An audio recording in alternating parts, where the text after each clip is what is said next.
బాలీవుడ్ లో భారీ విజయాన్ని అందుకున్న ధురంధర్ సినిమా థియేటర్లతో పాటు ఓటీటీలో కూడా మంచి స్పందన సాధిస్తున్న సమయంలో ఊహించని మలుపు చోటు చేసుకుంది. ఎలాంటి హైప్ లేకుండా నిశ్శబ్దంగా వచ్చిన మేడ్ ఇన్ కొరియా ఒక్కసారిగా ట్రెండ్ మార్చేసింది.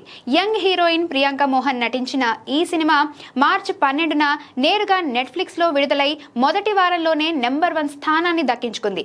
ఆశ్చర్యకరంగా 2 వారాలు పూర్తయ్యాక కూడా అదే స్థాయిలో ప్రేక్షకుల ఆదరణ కొనసాగుతోంది.